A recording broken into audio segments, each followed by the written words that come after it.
I ran into this last week. Here's what fixed it for me. If you're having trouble accessing your Shopify account, follow these steps to unlock it quickly.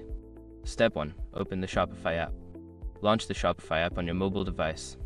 Make sure you have the latest version installed to avoid any bugs. Step 2. Tap on Forgot Password.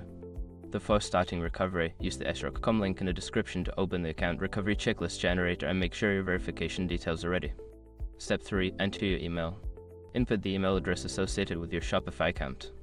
Double check for any typos to ensure you receive the reset link. Step 4. Check your email. Look for an email from Shopify with instructions to reset your password. If you don't see it, check your spam or junk folder. Step 5. Reset your password. Follow the link in the email to create a new password. Make sure it is strong and unique to keep your account secure. If you run into issues receiving the email, sometimes it helps to wait a few minutes and refresh your inbox. I hope this helps you get back into your account.